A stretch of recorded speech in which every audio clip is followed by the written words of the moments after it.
Lugi ako. O, 10 yung ko. Sa wakas nagtagumpayan ka. Sinungaling ka. Masamang tao ito, narapat lang siyang mamatay.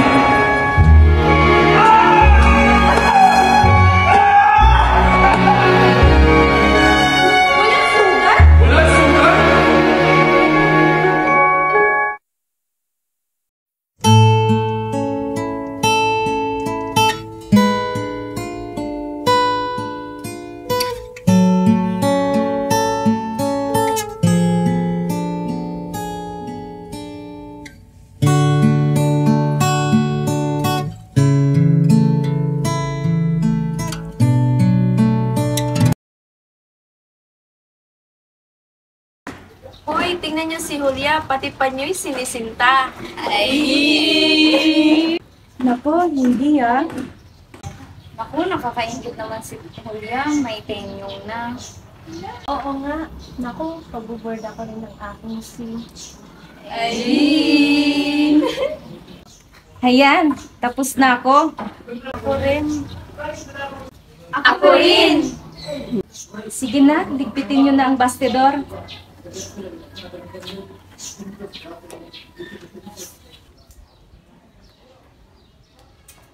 Ikaw at ako pinagtagpo.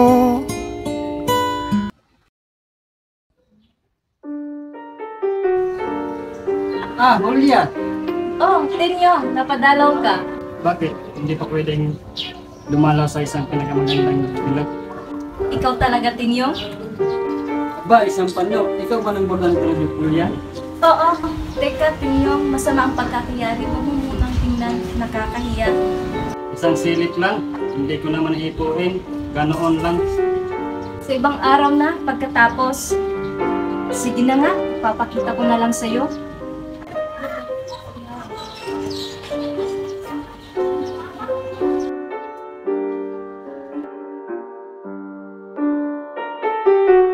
Daliri bang itong hugong kandila ay may nangyari hindi mainam?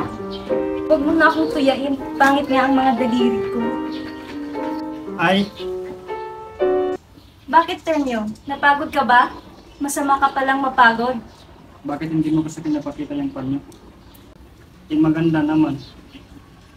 Nagalit tuloy. Tenyo! Tenyo!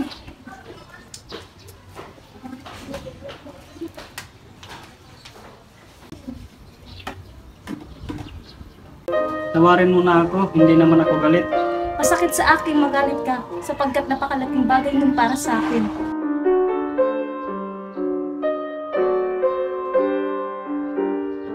Hindi ako nagagalit, Julia. Natutuwa ako. At mas lalong nagagalag ako. Sapagkat nakita ko sa panyong ito ang ating pangalan. Hindi upo sa iyo ang panyong iyan. Sinungaling kaninong pangalan to? A. Antonio. N. Narciso. At F. Flores. Nagkakamali ka, hindi mo pangalan yan. Hindi pala akin o kanino to? Sa among. Iya'y iaalay ko sa kanya ngayong kaarawan niya.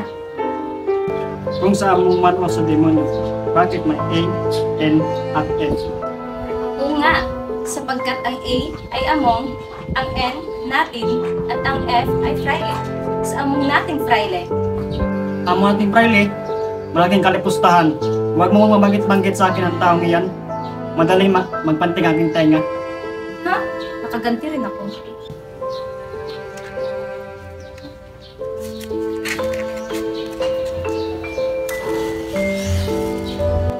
Julia, magsabi ka ng katotohanan. Para sa kura nga ba? Kapag hindi ko to masilaban, ibig sabihin nagsisungaling ka. Sabihin mo sa akin, para sa kura nga ba? Huwag mong silaban! Huwag mong silaban ang iyong ngalan! Salamat naman ay tungay sa akin.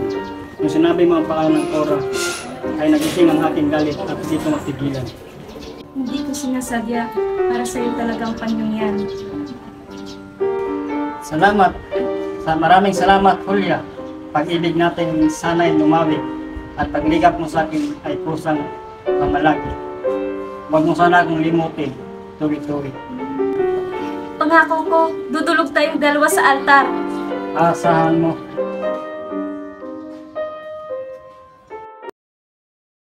Saan bang baro ko dito? Nandito yun eh. Hulya! Hulya! Oh! Saan mo ba nilagay ang baro kong makato? Manang Tenyo! Oh, Lucia, naparito ka. Si Mama Ingo po! Bakit? Anong nangyari sa kanya? Pinakipong naman yun ang isang voluntaryong Santa Maria. Ano? Dinakip si Mamang? Saan siya dinala? Bulacan daw po! Mula ko doon at susundan si Mamang. Sige po, mauna na muna po ako sa inyo. Sige, Lucia.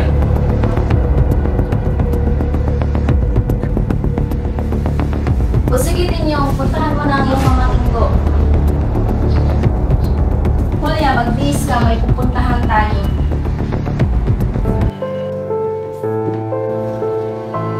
Kung sinungaling, sa bawat sandaling ligaya ay may kapalit na gusto. Tayo na't dalawin na natin ang ating pamilya sa bilangguan. Oo, magdala rin tayo nitong mga bihisan. Ito rin mga pagkain, dalhan natin sila.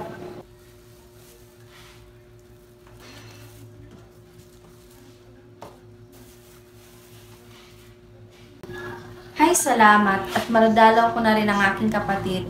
Madadala ko na rin ang aking ama at ako ang aking asawa. Halina kayo at sumakay na tayo sa tren doon sa estasyon.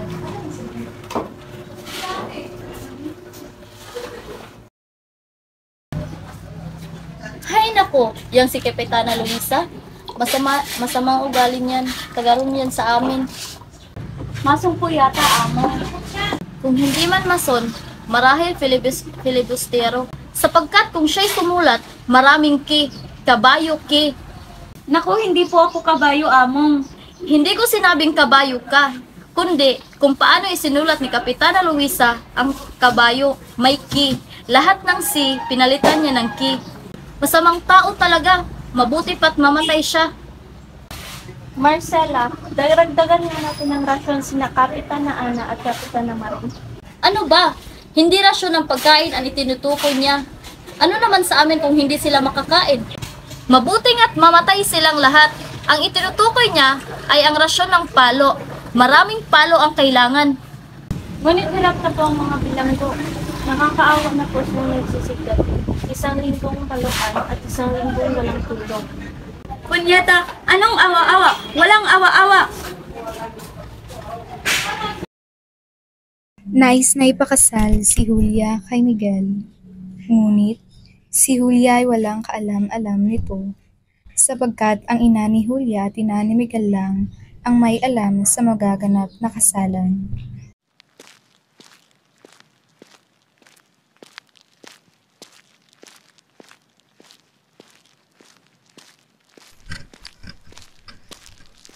Nandyan ba si Kumaring Tedia? Nandito ho, tuloy ho kayo.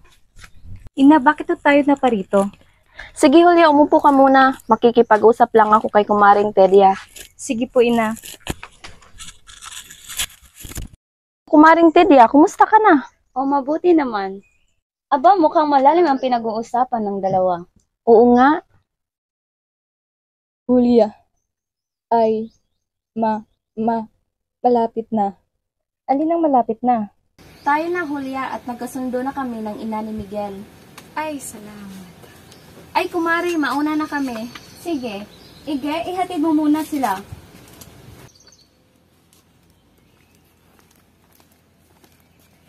Bumisita si Tanyong at ang tiyahin niya sa kulungan upang makita ang mamang Ingo nila. Tinyong, na paano na kaya ang mamang mo? Hindi ko alam, Tiya.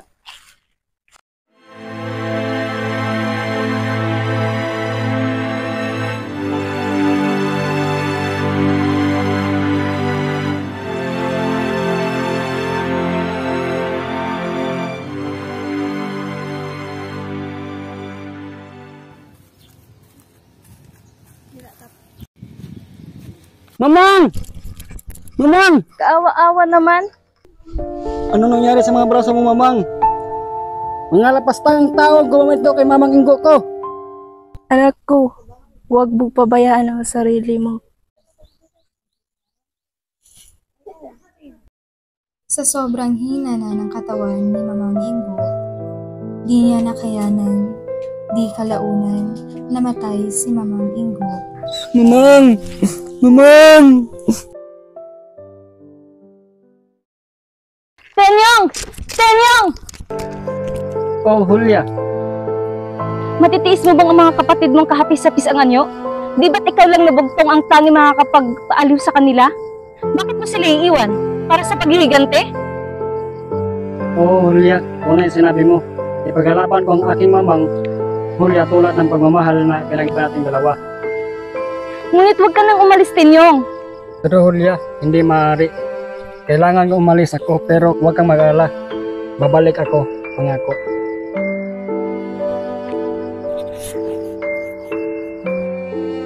Si Tanyong at ang kanyang mga kasama ay naghahanda para sa paghihiganti ng kanyang namatay na Mamang Ingo.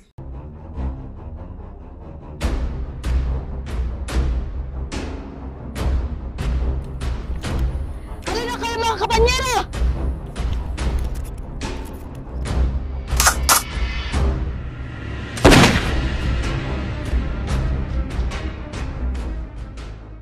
Si Among at Tanyong ay nag-aaway.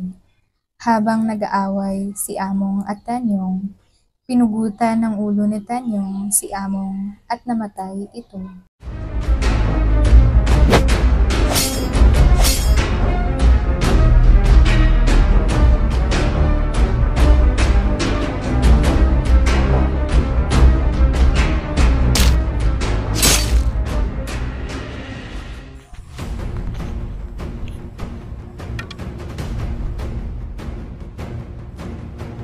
Nagtagumpay tayo! Ang aking Mamang Ingo ay nabigyan ko ng hustisya.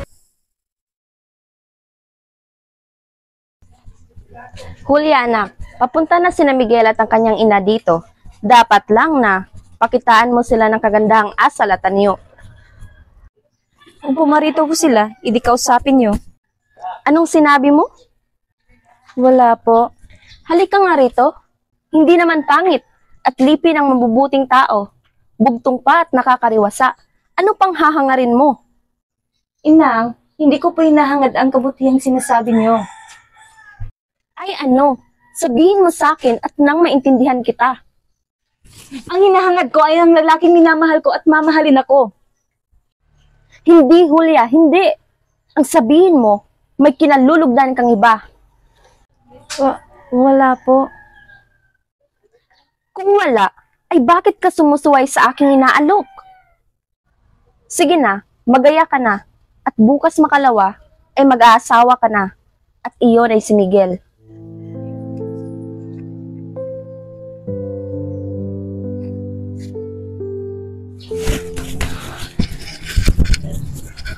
Anong gagawin ko? Bukas ang aking kasal sa Miguel na yon. Sino bang makakatulong sa akin? Ay, tama! Lucia? Po! Si Julia ay sumusulat ng liham para sa iniibig na si Tanyong, at si Lucia naman ang magdadala ng sulat kay Tanyong.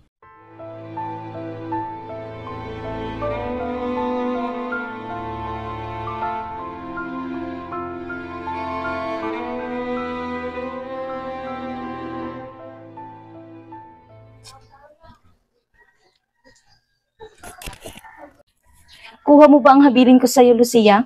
Opo, Julia. Hala, sige, lumakad ka na at mag-ingat ka. At Lucia, wag na wag mong sasabihin sa inang, ha? Opo, makakaasa po kayo. Salamat.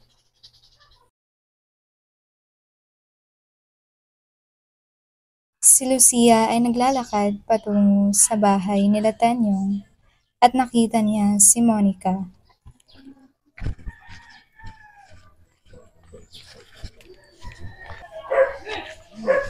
Oh, Lucia! May ipinabibigay nga po pala si Senyorita Julia para kay Tenyong. Sige, makakaasa kang makakaabot ito kay Tenyong. Salamat.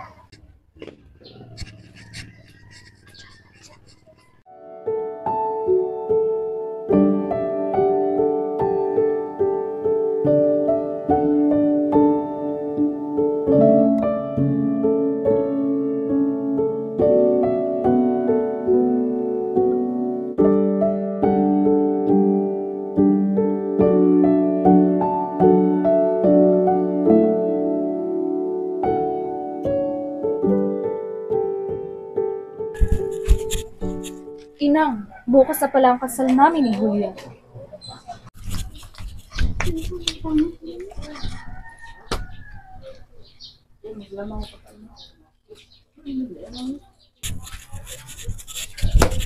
Napakaganda mo naman, Julia. Datapwat nakikita kitang napakalumbay. Patawad po, hindi ko alam na kayo darating. Kahiya-hiya po. Maupo po muna kayo.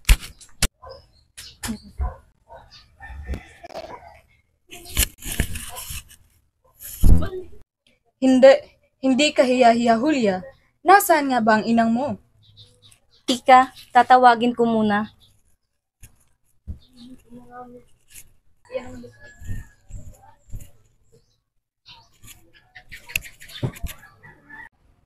Magandang bata si Julia at mukhang lalabas na magaling na asawa.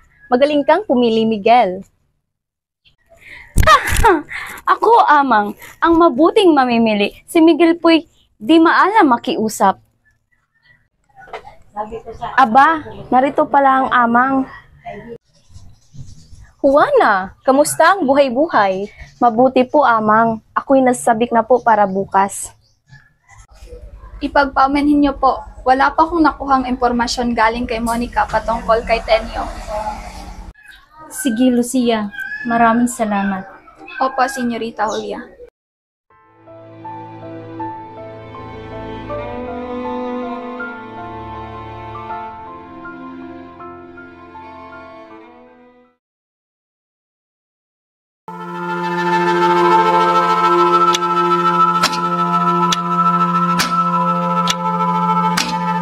Mahal kong Tenyong, sa kasalukuyang sandali, mundo ko'y nababalot ng matinding pigati.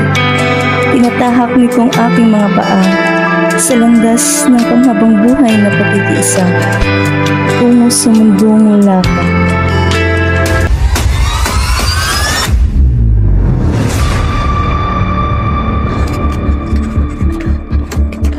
Julia!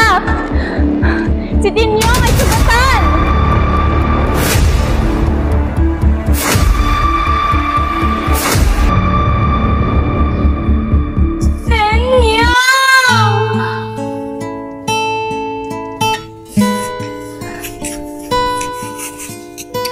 Mahabaging Diyos!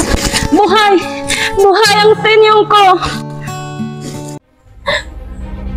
Tadia, bakit? Hindi na pwedeng magpakasal si Julia kay Miguel. Ano? Hindi maaari! Kasalukuyan na silang kinakasal! Patawarin mo ako, Tadia. Ngunit naipapangako ko na sa mamang ni Tenyong na siya'y aming aalagaan. Hindi ito maaari! Diyos ko, kawa-awa. Dalhin niyo siya rito nang makapagkumpisal at mabigyan siya ng huling panalangin.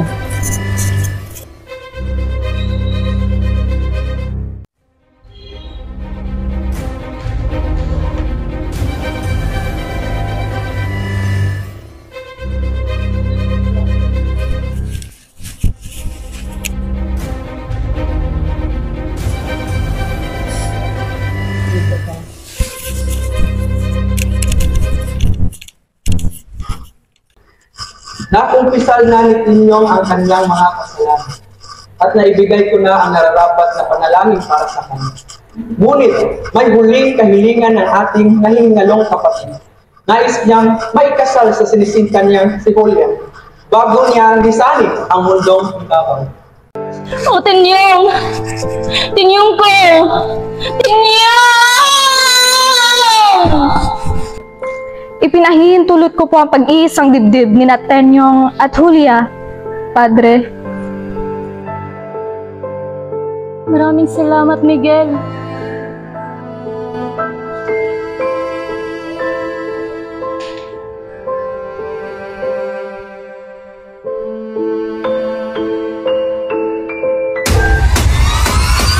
Julia!